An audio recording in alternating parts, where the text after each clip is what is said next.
असाध्य ते साध्य करिता सायास कारण अभ्यास तुका म्हणे.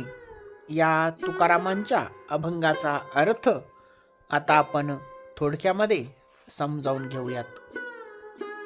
अशक्य वाटणारी कामेही सतत कठोर प्रयत्न अभ्यास केल्याने शक्य होतात आणि त्यासाठी सातत्यपूर्ण सराव म्हणजेच अभ्यास हेच मुख्य कारण आहे, असे संत तुकाराम महाराज आपणाला सांगत आहेत. हा अभंग जिद्द, मेहनत आणि प्रयत्नांचे महत्त्व येथे अधोरेखित करतोय. जिथे अथक परिश्रमाने अशक्य गोष्टीही साध्य करता येतात असे जगद्गुरु तुकाराम महाराज आपणाला सांगत आहेत. आता आपण या अभंगाचा सविस्तर अर्थ समजावून घेऊयात. असाध्य ते साध्य, जे काम अशक्य वाटते तेच साध्य करणे म्हणजेच असाध्य ते साध्य. करिता सायास, सायास म्हणजेच प्रयत्न, खूप कष्ट किंवा प्रयत्न करणं. कारण अभ्यास, याचे कारण म्हणजे अभ्यास म्हणजेच सातत्यपूर्ण सराव किंवा एखाद्या गोष्टीचा ध्यास घेणे. तुका म्हणे, संत तुकाराम महाराज म्हणतात.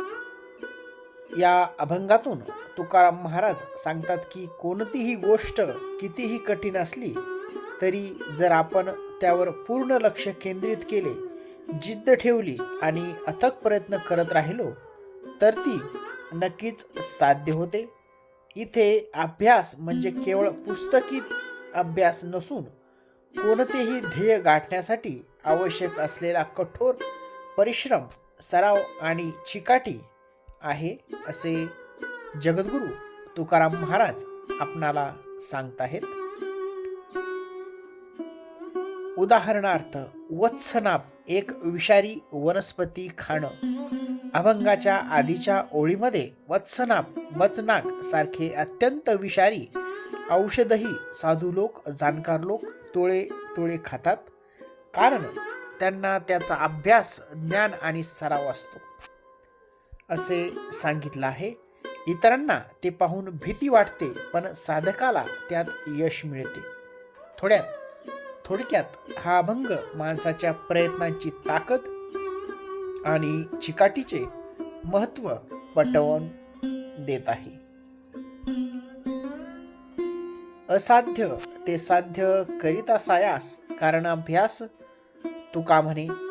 संत श्रेष्ठ तुकोबारायांनी अभ्यासाचे महत्त्व उद्गोरित करताना अभ्यास म्हणजे काय, अभ्यास नेमका कसा करावा हे वरील अभंगातून खूपच सुंदर व समर्पकपणे सांगितलं आहे.